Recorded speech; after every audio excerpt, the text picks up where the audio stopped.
4 a 5, igual es ácido, ¿no? O no sé. El agua potable, miren, varía de Chicas, regiones ¿me de prestas ¿no? En otra algunos es de cucharita? 6.5 a 8 en esos ángulos, ¿no? Pero si es 6.5 igual es ácido, ¿no? Entonces, ¿y por qué se está nombrando todo esto, no? Resulta que si yo, por ejemplo, como ejemplo les digo, ¿no? Me tomo una Coca-Cola, digamos 4 vasos de Coca-Cola, ¿no? Y bueno, o sea, es ácido. Entonces, prácticamente tenemos ahí el ácido clorhídrico en el estómago y todo demás, ¿no? Causar una hiperacidez, una dispepsia, bueno, y eso ya la región gastroenterológica es otro campo, ¿no? Pero el detalle es que el organismo, esa acidez que nosotros estamos ingiriendo, tiene que, en este caso, ¿no? Saponificarlo, o en este caso tiene que neutralizarlo o bloquearlo, ¿no? O sea, no podemos nosotros, ¿no? alterar el pH que existe tanto en el líquido intracelular como en el líquido extracelular, no lo podemos alterar, ¿no?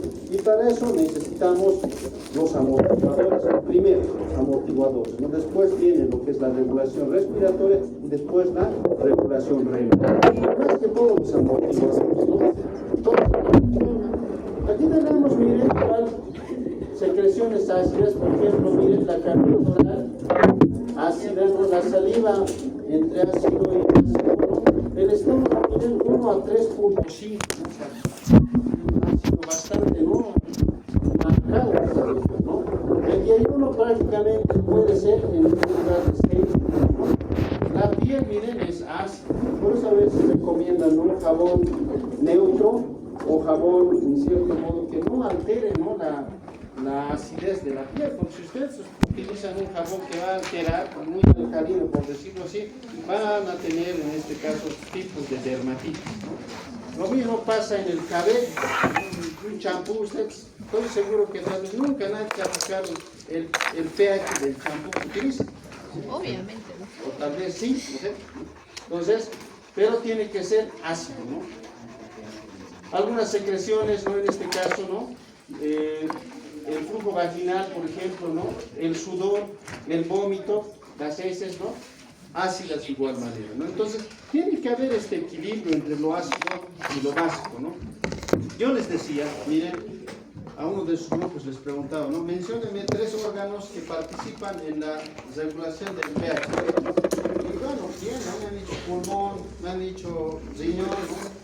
Y el tercero, ¿cuál es? Y me dijo, es que no hay un tercero, o sea, ¿cuál es? Y en este caso, ¿no? Compañera me dijo, el hígado. Y a ver, una pregunta a ustedes, ¿por qué yo al hígado lo he metido como órgano regulador del pH? ¿Por qué? ¿Por qué creen que yo lo he metido? Porque no está en ningún texto eso. No. ¿Por qué yo lo he metido ahí? Puede ser. Después, ¿por qué más? ¿Dónde se produce la mayor parte del metabolismo? ¿Cuáles son los productos del metabolismo?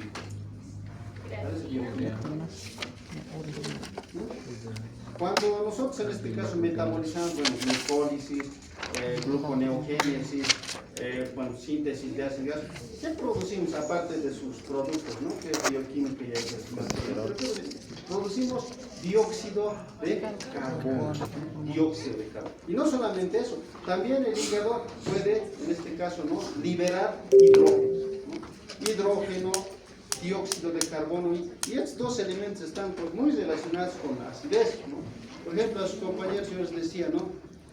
Si nosotros, ¿no? en este caso, sintetizamos o elaboramos dióxido de carbono, si evidentemente no tiene hidrógeno en su fórmula, ¿no? es un ácido potencial. ¿Qué quiere decir? Que se puede convertir, ¿no? Como vamos a ver después, ¿no? El dióxido de carbono puede convertirse en ácido carbónico, ¿no? Y existe una relación en este caso, ¿no? Inversamente proporcional con el pH. ¿Qué quiere decir? ¿No? Si el dióxido de carbono se eleva, ¿no? en sangre, nuestro paciente, ¿qué puede tener? Baja, ¿no? ¿Y qué tendría que tener? Ácido. Ya el dióxido de carbono, evidentemente no tiene hidrógeno, pero es como si nosotros estuviéramos aumentando la cantidad de ácidos futuros, digamos. Pero tenemos que regular y vamos a ver después, ¿no? Eso es lo primero. Entonces, ¿cómo nosotros empezamos a elaborar entonces ácidos, ¿no? Primero es el dióxido de carbono. El dióxido. Mientras más dióxido de carbono se produzca, mayor acidez en este caso vamos a tener. ¿No? ¿Y cómo se produce el dióxido de carbono? Cuando nosotros ingerimos muchos alimentos, ¿no? Por ejemplo, alimentos proteicos, digamos, como la carne, ¿no? O sea, ustedes van, digamos, a una churrasquería y se ponen todas esas carnes que están ahí, aquí somos de buen comer, ¿no? Y nos servimos todo eso, ¿y qué vamos a hacer? Va a aumentar el dióxido de carbono, y por ende va a aumentar la acidez, ¿no? Entonces el concepto tiene que quedar claro, ¿no? Uno, ¿no? Otro, mediante los alimentos que hemos mencionado, ¿no? Pueden ser este tipo de alimentos que hemos mencionado, o en su defecto, ¿no? Aminoácidos sulfurados, ¿ya? Eso también tómenlo en cuenta, ¿no? ¿Y dónde están los aminoácidos sulfurados? Yo les puedo preguntar, ¿no? ¿Cuáles son? Les parece bioquímico igual es decir, ¿no? Pero en este caso son dos, ¿no? La metionina, ¿no? Y la cisteína, ¿no? Estos pueden en este caso de igual manera, ¿no? Convertirse en ácidos, ¿no? Y en este caso como el ácido sulfúrico y nuevamente elevar los niveles de ácido, ¿no? Entonces, ¿cómo obtenemos entonces la acidez? Mediante la dieta y mediante el metabolismo. Esos dos son, digamos, los parámetros para que en este caso se produzca una hiperacidez, ¿no? Pero de igual manera les he preguntado en la anterior clase, ¿no? ¿Cuáles son, en qué tiempo actúan estos reguladores? Les decía, ¿no? Y por ejemplo ahí había, ¿no? El sistema del, bueno, intracelular y extracelular, que son los amortiguadores, ¿no? Y había ahí, ¿no? El sistema pulmonar y ahí está el sistema renal. Pero ¿en qué momento actúan estos? Los primeros, los amortiguadores, en segundos. Es decir, que los que van a evitar que ustedes, los alimentos que se han ingerido, además, alteren el pH, son los amortiguadores. Primero, ¿no? Después va a actuar, en este caso, si no ha podido el sistema buffer, ha podido eliminar el ácido, ¿no? Recién va a actuar el sistema pulmonar, ¿no? Y si a pesar de eso no ha podido tampoco contrarrestar la hiperacidez, ¿no? Recién va a actuar, en este caso, el sistema renal, ¿no? Por eso decía, segundos, ¿no? Horas, ¿no? Y días. O sea, esos son los periodos en los cuales van, ¿no? Los sistemas buffer, en este caso, igual se ha preguntado también en la anterior clase, ¿no? Menciónenme cuáles son, menciónenme tres a sus compañeros, ¿no? Y bueno, estaban entre duda y duda, ¿no? Incluso yo les he complicado, les he dicho, menciónenme tres sistemas intracelulares, o sea, y extracelulares. Pero, por ejemplo, el principal sistema amortiguador, en este caso extracelular, ¿no? Es el sistema del ácido carbónico y el bicarbonato, ¿no? Extracelular. También puede actuar de manera intracelular. Entonces, podríamos decir que es extra e intracelular el ácido carbónico y el bicarbonato, pero principalmente está en el extracelular, ¿ya? Es decir, que todo lo que hemos ingerido va a estar en la sangre circulando y ahí el sistema del ácido carbónico y el bicarbonato lo va a amortiguar. No es lo mismo amortiguar que eliminar. La única manera de eliminar ácidos es mediante la respiración o mediante la micción. No es lo mismo, les digo nuevamente, amortiguar que eliminar. Si yo les pregunto, ¿cuáles son los mecanismos de eliminación de los ácidos o en este caso de las sustancias básicas que están elevadas?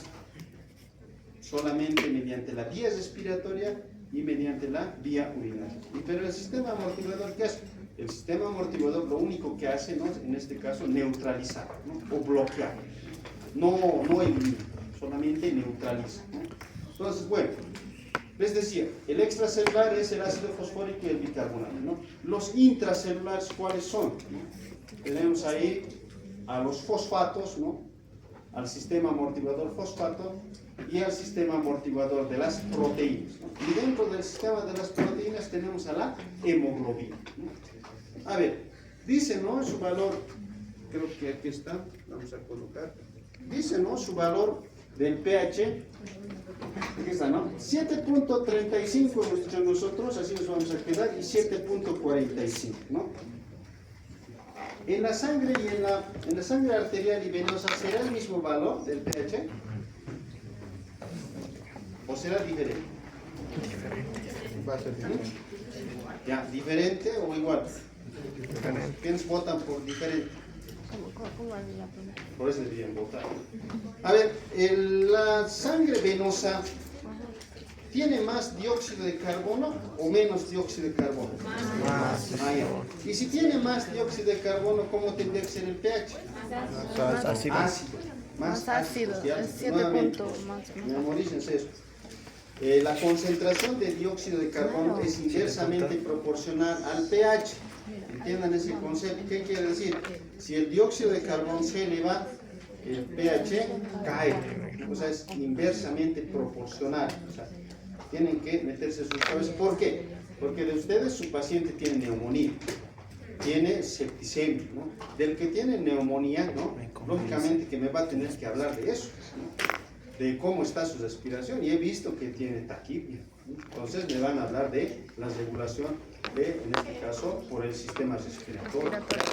Entonces, ¿no? La sangre venosa, como tiene mayor cantidad de dióxido de carbono, su pH es 7.35.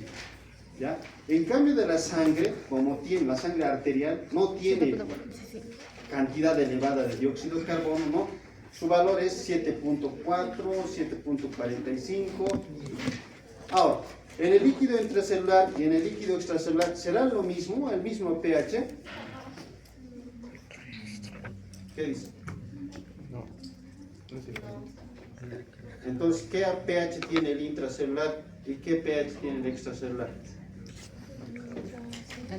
Pues de aquí vamos a hablar cosas muy diferentes a lo que está en su libro. Y esos son importantes. ¿Ya? En el intracelular existe un pH de 7. Solamente 7. O sea, ahí es más preciso. 7. Si se eleva un poquito, digamos 7.1, ya es básico, ¿no? Si se rebaja un poquito, digamos 6.9, ya es ácido. O sea, es más sensible. Y miren, ¿por qué es importante esto que está hablando del líquido interior, perdón, del espacio intracelular o de la célula? Si el pH se altera, ¿no? Todas las reacciones químicas que hemos hablado, por ejemplo, gluconeogénesis, glucólisis, síntesis de proteínas, síntesis de ácidos nucleicos, se va a alterar, ¿no? ¿Y la célula qué va a hacer? Va a morir. Va a morir. Y si se muere una célula, ¿qué va a pasar con el resto de las células? Se van a morir también. Si se van a morir, se va a producir una especie de necrosis. Si se produce una necrosis, posteriormente la disfunción del órgano, después de la disfunción del órgano, la muerte de la persona. Entonces, nosotros estamos yendo a la raíz del problema. ¿Por qué tenemos que mantener el pH en los valores que buscamos, ¿no? En cambio, en el líquido extracelular, que es lo mismo prácticamente que el sistema vascular, ¿no? Entonces 7.4, 7.45. O sea, ese es su valor. Pero de manera intracelular es más sensible, no puede alterarse, ¿no? Les decía, y nuevamente yo les voy a, en este caso, preguntar, ¿no? ¿Cuánto es el pH del espacio intracelular? Ustedes me dicen 7. ¿Por qué es importante que se mantenga en 7? Porque si existe un incremento o una disminución, las reacciones químicas como la glucólisis, gluconeogénesis, síntesis de ácidos nucleicos, síntesis de ácidos grasos, todo lo demás, y todas las proteínas o enzimas que son sensibles al pH van a fallar. Y si fallan, bueno, muerte celular, todo lo que hemos indicado, ¿no? Entonces, esa es la importancia de mantener. Decíamos, extracelular ácido carbónico y en este caso bicarbonato, ¿no? Intracelular fosfatos y proteínas. ¿Por qué las proteínas son amortiguadores en este caso del sistema del pH? ¿Por qué?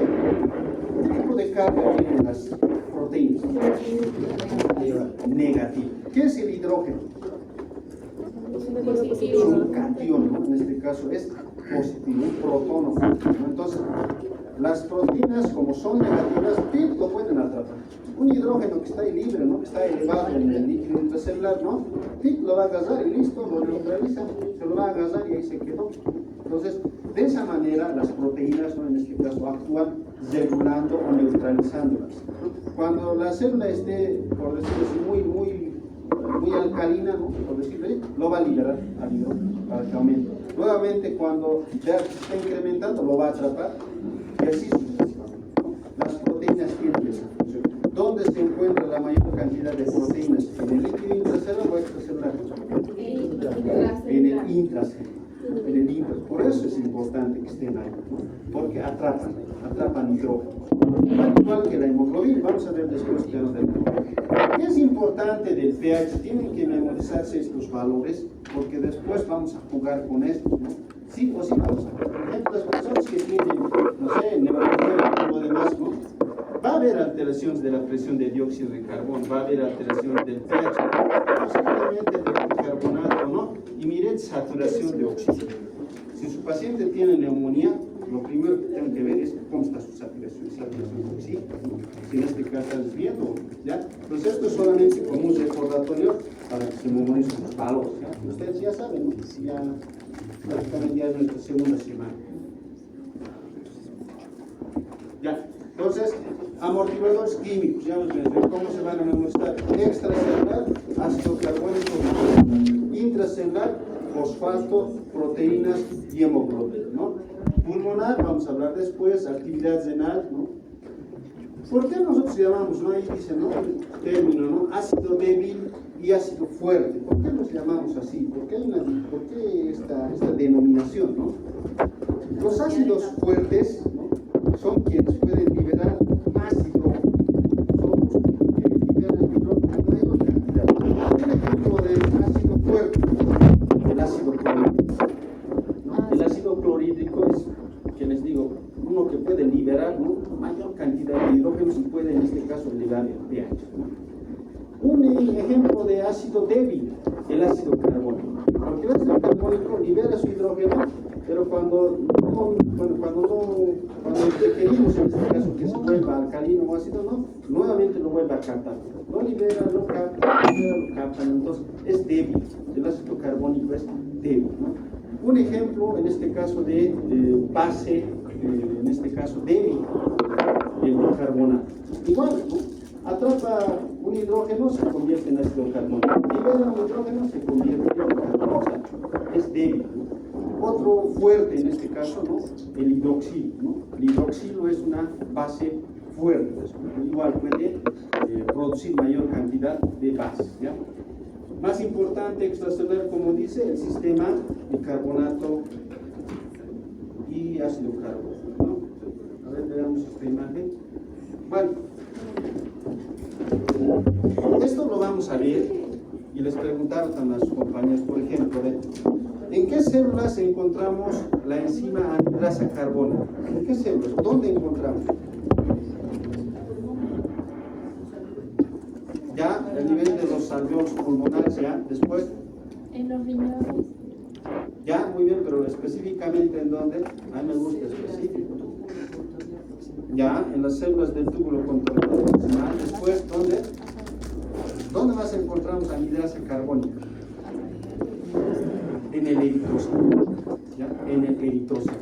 Eritrocito, alveolo pulmonar y en este caso en las células tubulares del riñón, ¿no? Y por algo están ahí, ¿no? O sea, nosotros hemos dicho que es un mecanismo también extracelular e intracelular que puede regular el pH, ¿no? ¿En qué consiste, no? Miren, no es complicado, porque si ustedes saben la fórmula lo van a poder realizar, ¿no? Tenemos dióxido de carbono. Imagínense que, a ver, nuestro paciente, ¿no? En este caso tiene una obstrucción respiratoria, es decir, yo, no sé, me trabajo y no puedo respirar, ¿no? No puedo ni eliminar ni exhalar nada, ¿no? Y conciencia, como en este caso los que tienen shock cardiogénico, ¿no? Y entran en conciencia, ¿no? Como el dióxido de carbono no se puede eliminar, ¿no? Porque hay una obstrucción a nivel de las vías respiratorias, ¿qué va a pasar con el dióxido de carbono en el cuerpo? Se va a acumular. Se va a aumentar, ¿no? ¿Y eso qué va a pasar con el pH? Va a disminuir, ¿no? Entonces, pero va a tener una especie de acidosis respiratoria, ¿no? Porque hay una alteración a nivel, en este caso, de la eliminación del dióxido de carbono. ¿Qué va a hacer el sistema BOR, en este caso, que se encuentra a nivel alveolar, ¿no? Para contrarrestar ello? Como son los que actúan en segundos, ¿no? ¿Qué van a hacer? Compensar. Lo van a convertir, ¿no? Como en este caso está elevado, ¿no? El dióxido de carbono, ¿no? Y hay una acidez. Primero lo que van a hacer es fusionar, hidratar al dióxido de carbono y lo van a convertir en ácido carbónico, ¿no? ¿Quién va a hacer esto? La anidrasa carbónica. O sea, la anhidrasa carbónica va a fusionar una molécula de agua con el dióxido de carbono que está elevado, ¿no? Y lo va a convertir en ácido carbónico, ¿no? Pero nosotros no necesitamos el ácido carbónico porque es ácido, ¿no? Queremos algo alcalino, algo que neutralice. Entonces, el ácido carbónico, ¿no? De igual manera, por una reacción, en este caso de la anhidrasa carbónica, se va a convertir en bicarbonato y en hidrógeno. El bicarbonato se va a elevar. Entonces, si se eleva el bicarbonato, en este caso va a compensar la acidez que existía por el incremento, en este caso, del dióxido. Porque nosotros sabemos que el bicarbonato es como un neutral. Entonces lo va a hacer. El hidrógeno se va a eliminar por otros medios. Ya en la parte renal, más lo vamos a eliminar, ¿no? Pero nosotros ahorita tenemos el objetivo de elevar el bicarbonato para neutralizar la acidez. Si este sistema falla, ¿no? Y como que va a fallar, porque miren, es un cuadro obstructivo, ¿no? No lo van a solucionar no sé, si ese es rápido, bueno, lo solucionan. Pero si no, si entra en periodo de inconsciencia, ¿no? En este caso, se está demorando. Basta 1 hora, 2 horas, ¿quién va a actuar? El sistema regulador, en este caso pulmonar, ¿no? Entonces ahí ya es otra la historia, ¿no? Es otro cuento, ¿no? Que vamos a hablar después, ¿no? Pero el primero es el sistema bicarbonato. Entonces los que me hablen de, por ejemplo, si hay una alteración renal, no sé, por ejemplo, ITU, ¿no? Pero esa ITU baja, ustedes la tienen que convertir en una ITU alta, ¿ya? Por cuestión didáctica, ¿no? Lo van a convertir en una ITU alta y van a producir daño del parénquima renal, que se ha tocado. Cosa de que si se altera el riñón y falla, ¿qué pasa con el pH? Eso es lo que yo quiero saber y eso es lo que el día de nuestro voy a ver si ustedes están, en este caso, por determinar este caso, el tema de día de hoy. ¿Ya? Entonces se neutraliza, ¿no? Nuevamente, ¿no? Aquí nos indica, ¿no? Esta relación entre el ácido carbónico y el bicarbonato, ¿no? Donde se eleva. Si en caso, digamos, nosotros no necesitáramos, ¿no? En este caso, el bicarbonato, sino queremos, en este caso, tal vez, aumentar la acidez, ¿no? Se puede revertir el proceso, ¿no? Nuevamente se fusionan, en este caso, el bicarbonato con el hidrógeno, se forma el ácido carbónico y nuevamente la anhidrasa carbónica va a convertir el ácido carbónico en dióxido de carbono y una molécula de agua. ¿Qué pasa con el dióxido de carbono? Se elimina en la respiración, ¿no? Y el agua, bueno, puede pasar de un espacio a otro, ¿no? Sin necesidad de, en este caso, causar ninguna alteración, ¿no? Ya, entonces tenemos claro lo que es el sistema buffer, no elimina ya el hidrógeno, solo amortigua, no es responsable de eliminar, ¿no? Dice, ¿no? Un aumento de la concentración de hidrógeno desvía la ecuación. Hacia la derecha estamos hablando de la ecuación de Henderson y Hasselbalch, ¿no? Amortiguadores químicos como los fosfatos orgánicos o fosfatos inorgánicos intracelulares, ¿no? Y las proteínas intracelulares como la hemoglobina en los eritrocitos, ¿no? Miren, existe también un amortiguador en el hueso, ¿ya? Para que vean, o sea, que no solamente están involucrados, ahora ya tenemos un cuarto órgano, hígado, riñón, pulmón y ahora hueso más. Entonces, dice, ¿no? Se convierte en un amortiguador importante después del consumo de una carga ácida, o sea, cuando ustedes ingieren. Yo decía, mire, me parecía extraño, ¿no? Le decía, si una persona ingiere muchos alimentos ácidos, ¿no? A la larga sufre, en este caso, de osteoporosis. Yo, no, pues, ¿cómo? O sea, no creo, o sea, no hay relación, ¿no? A menos que este ácido vaya y corroa el hueso, o sea, pero aquí podemos demostrar que sí es cierto. Si una persona tiene el hábito de, en este caso, ingerir alimentos con proteínas o ácidos, ¿no? Alimentos muy ácidos o bebidas muy ácidas de manera ya prolongada, estamos hablando de 5 años, 6 años, 10 años, qué sé yo, puede comprometer en este caso la estructura ósea. Eso es lo que nos está indicando, ¿no? En un principio el hueso libera, dice, ¿no? Bicarbonato de sodio, bicarbonato de potasio a cambio de hidrógeno, dice, ¿no? Cuando se acumulan cargas de ácido durante un periodo prolongado, el hueso libera carbonato de calcio y fosfato de calcio. O sea, se produce la descalcificación. Entonces, esto es cierto, ¿no? ¿Qué es lo que nos está pasando a nosotros? Nuestros hábitos, ¿no? Nos están causando este tipo de problemas. Yo les decía, ¿no? Miren, hay personas que están normal por la calle, es un accidente, se caen y el hueso no debería fracturarse. De verdad que no debería fracturarse, ¿no? Pues tenemos estos hábitos, ¿no? De aquí uno enseña, ¿cómo se fractura? ¿No? O sea, están aconteciendo, ¿no? En este caso, que los huesos, aparte otro detalle más, ¿no? No estamos teniendo esa exposición a la luz solar que normalmente solíamos tener cuando, no sé, vayan a jugar fútbol, que se juega a una cancha, ¿no? Como estamos más con los celulares en nuestras casas, ¿no?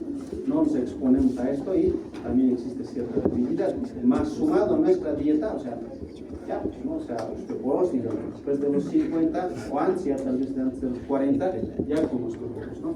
En consecuencia, dice, la acidemia de larga data contribuye a la desmineralización y al desarrollo de osteoporosis, como dato, ¿ya?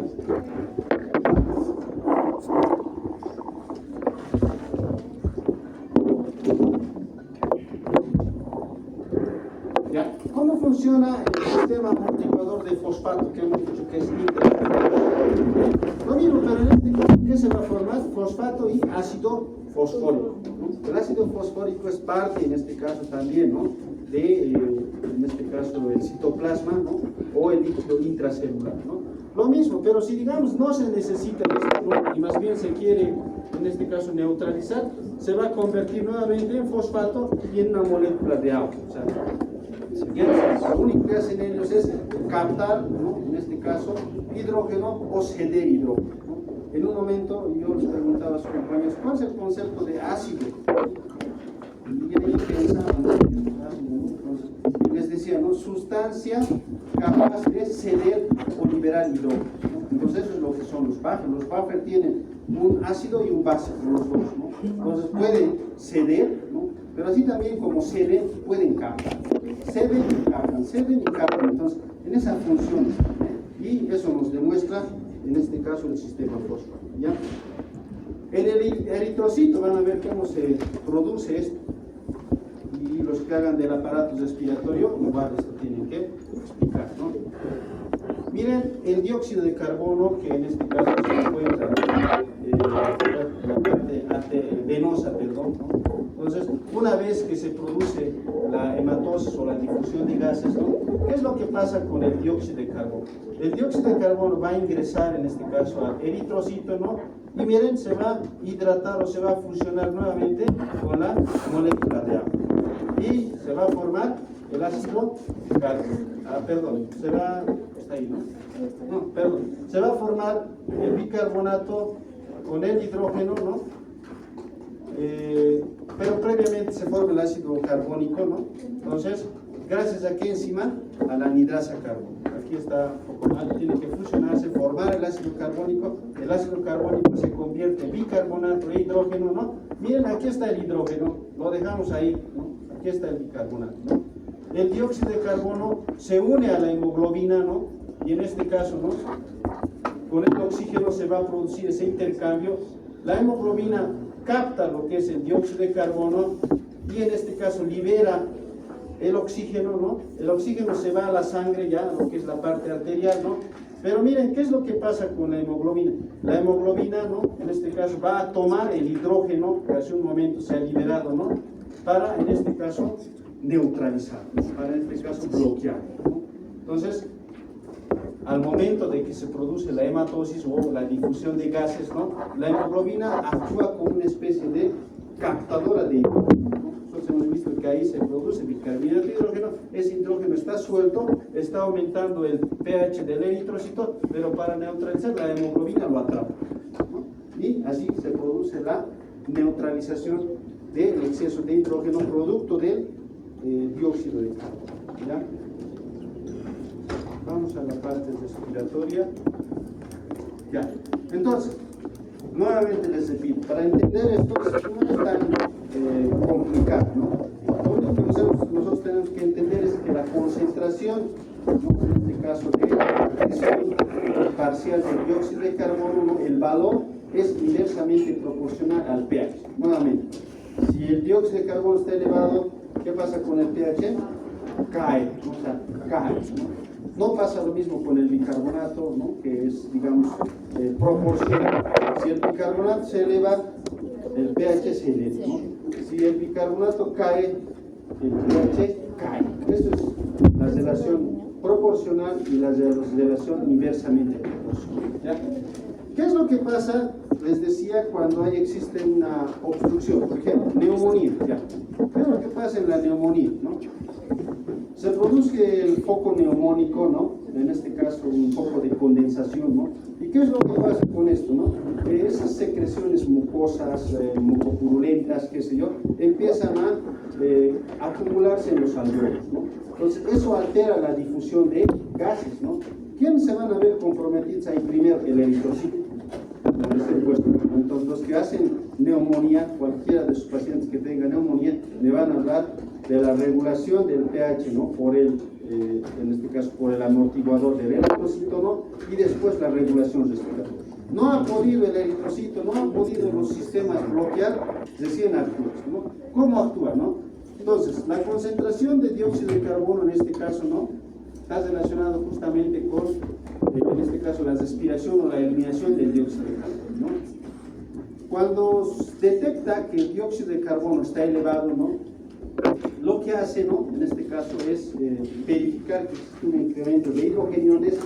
Este incremento de hidrogeniones va, en este caso, estimular a los quimiorreceptores que tenemos en la arteria carótida, ¿no?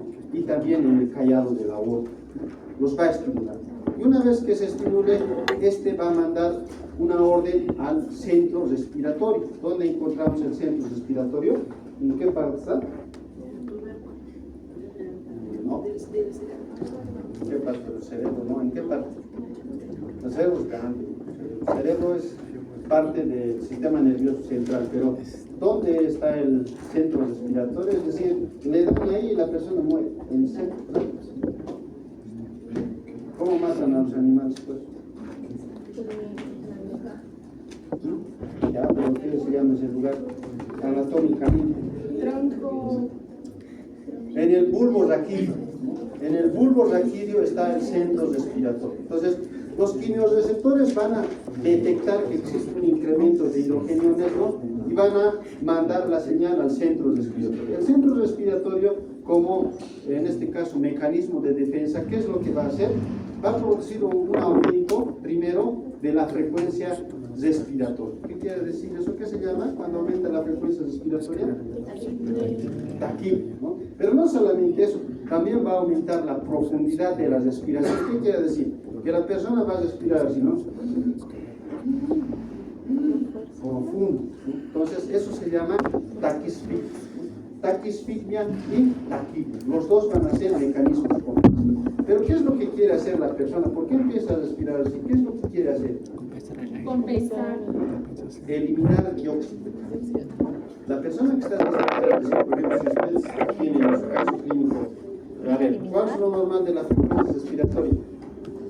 12 a 20. 12-20.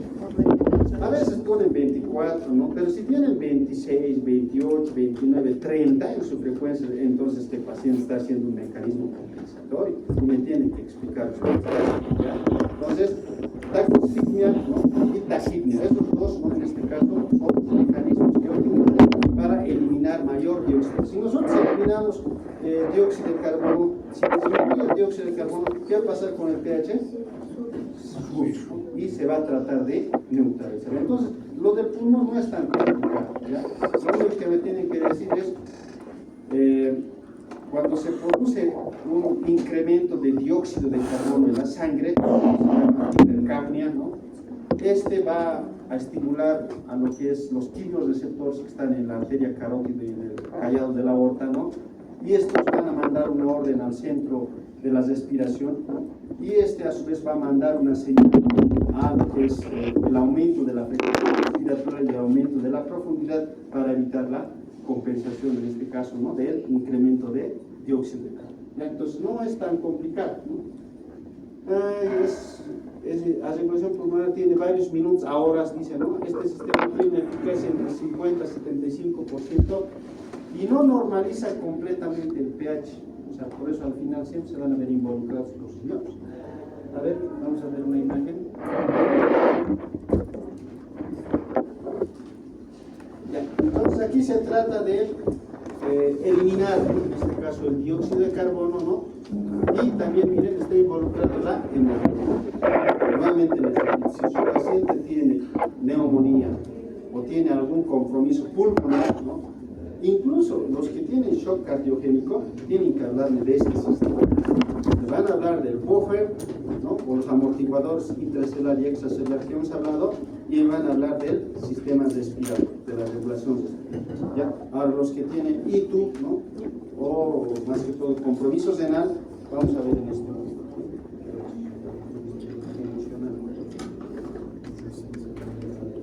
Ya. Regulación renal del pH. Esto no es tan complicado. Vamos a ver.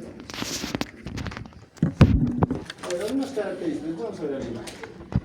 Controla el pH, natriumio, sodio, absorción de bicarbonato. Ah, ya. ¿Qué hace el riñón?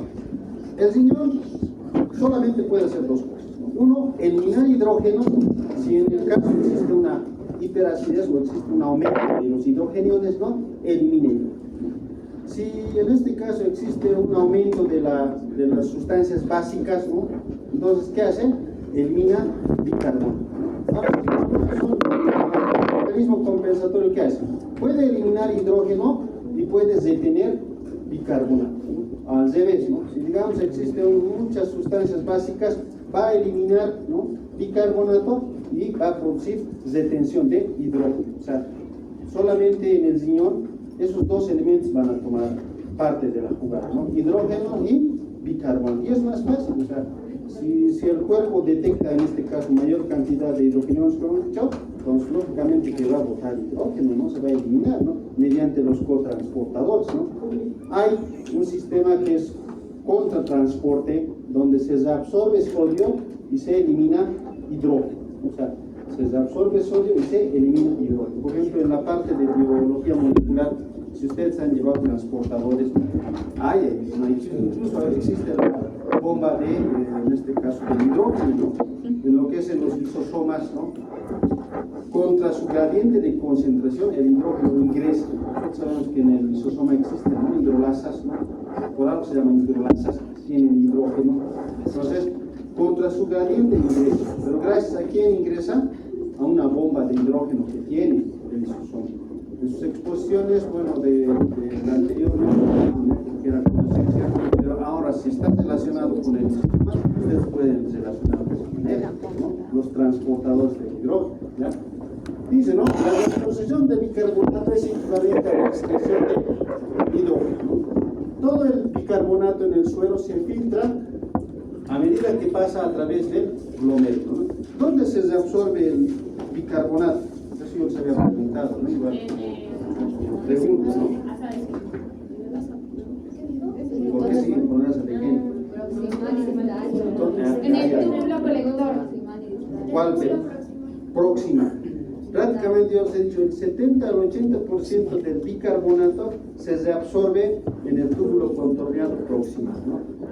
El riñón tiene una función también, puede sintetizar. En caso de que les digo, o sea, no exista bicarbonato, nosotros no tenemos, por decirlo así, en el organismo, ¿no? El riñón tiene la habilidad de sintetizar bicarbonato, ¿no? A partir de sus componentes puede sintetizar, y si sintetiza, ¿no? Entonces ya tiene otra función del riñón, ¿no? Sintetizar bicarbonato. ¿Dónde lo hace? En el túbulo contorneado distal, ¿no? Entonces se absorbe, miren aquí está, se reabsorbe sobre todo en el túbulo proximal, que está indicado, ¿no? Y en menor medida en el túbulo colector, ¿no? El agua dentro del túbulo de la célula tubular distal se disocia de hidrógeno reducido en presencia de anhidrasa carbónica, ¿no? Se combina formando bicarbonato que regresa al capilar peritubular mientras el hidrógeno se secreta a la luz tubular. Pero es una parte técnica, vamos a ver más bien la parte más gráfica, ¿no? Comprensiva. Aquí está la anhidrasa carbónica, como decíamos, ¿no? Entonces, Si en la sangre, en este caso es la sangre, ¿no? Existe una acidosis, es decir, una disminución del pH, un aumento de hidrógeno, ¿qué va a hacer en este caso el sistema tubular o la célula tubular, ¿no? Nuevamente va a ingresar, ¿no? A lo que es la célula, puede ser el dióxido de carbono, ¿no? Se va a hidratar, en este caso con una molécula de agua, van a formar el ácido carbónico nuevamente, pero no se ve, ¿no?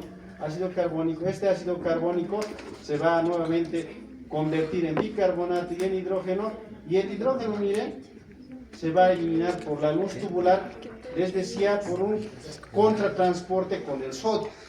Ingresa el sodio y se va el hidrógeno, ¿no? Entonces se elimina, ¿no? Y en cambio, ¿qué va a pasar con el bicarbonato? Se va a reabsorber, ¿no? Va a ingresar para ir a contrarrestar el incremento de, en este caso, de los hidrogeniones o la disminución del pH, ¿no? Ahora, si digamos por alguna razón, ¿qué les digo? Existe una alcalosis, ¿no? En vez de, en este caso, eliminarse, ¿no? El bicarbonato, ¿no? En vez de desabsorberse, se va a eliminar, ¿no? Es decir, por aquí, listo, se elimina, el hidrógeno se queda ahí, se puede combinar nuevamente, se puede convertir en ácido carbónico, pero este se elimina, ¿no? Solamente en caso de que exista una alcalosis, ¿no? ¿Quiénes me van a explicar esto? Me van a explicar los de ITU, ¿no? Los que en este caso hacen ITU baja, ¿no?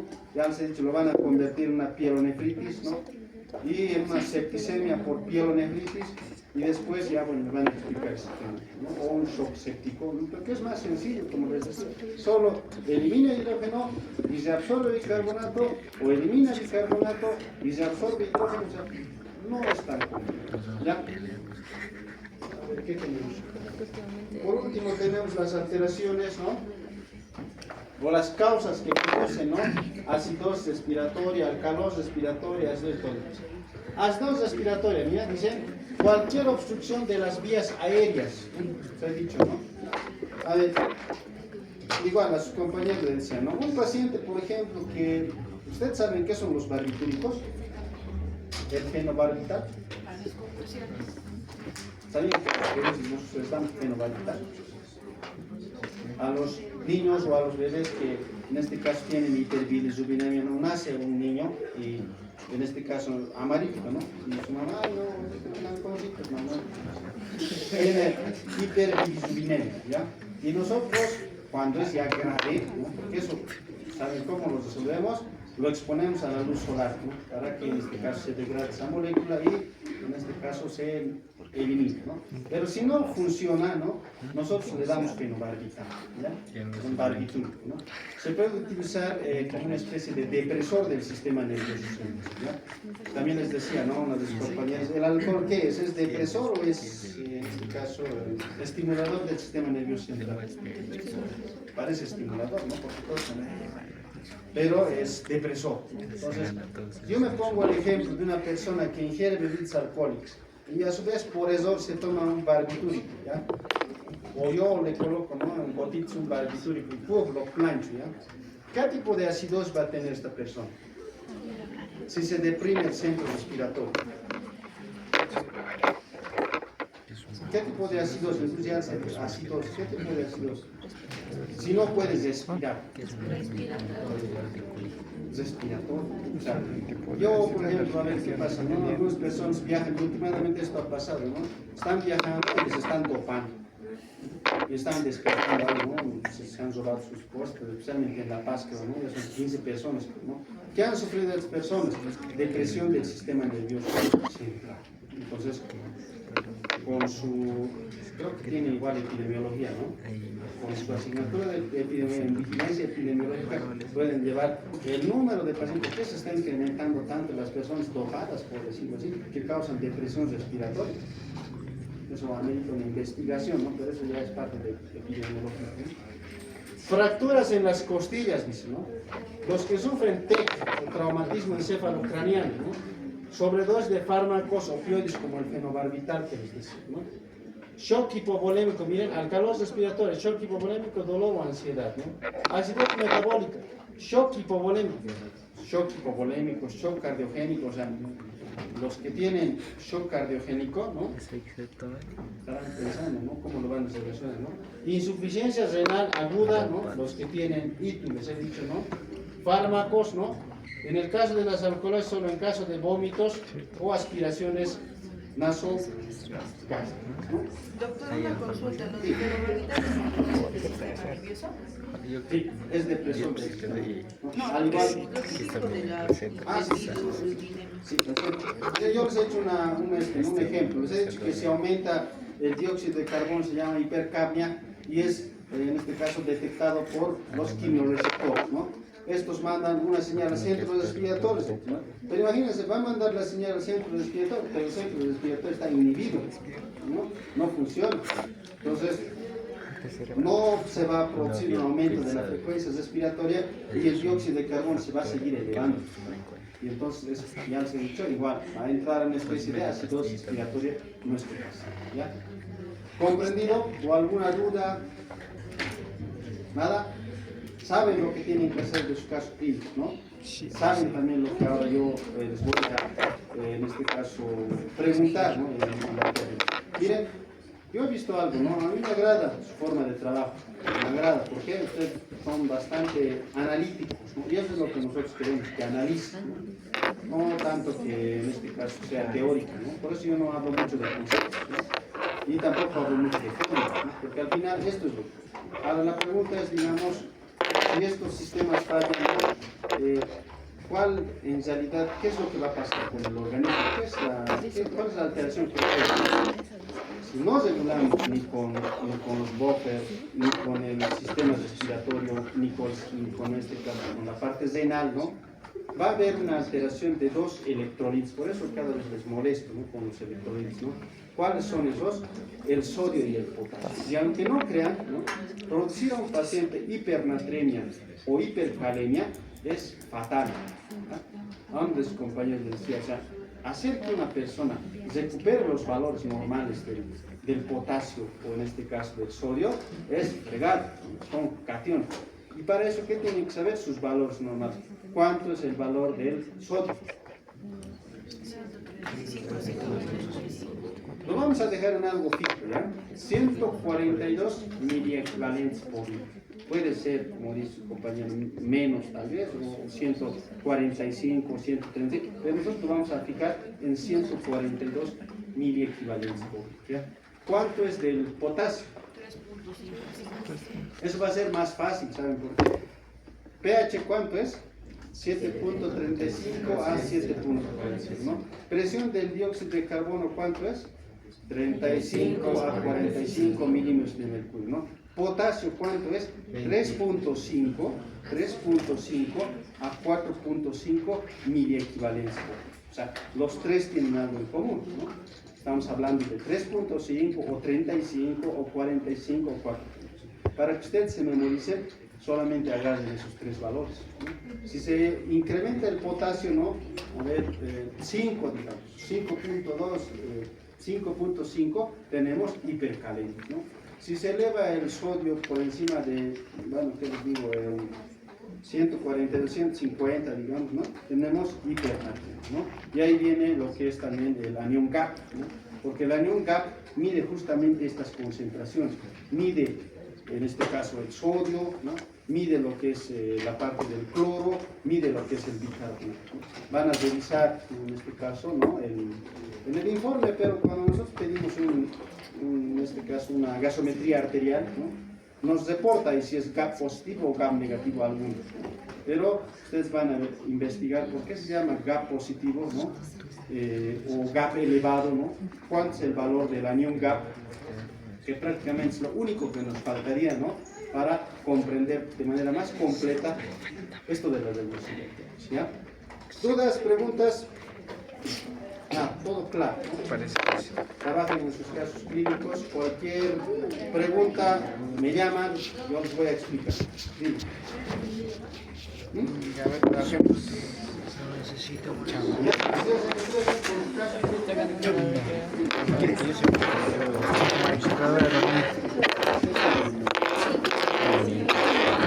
Ese resumen de film.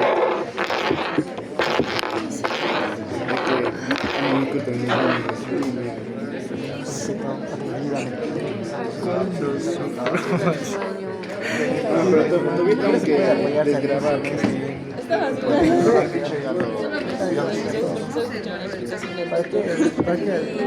¿Cómo es? El pH sube y el dióxido de carbono elevado. El bicarbonato sube, el pH sube. ¿No baja? El bicarbonato.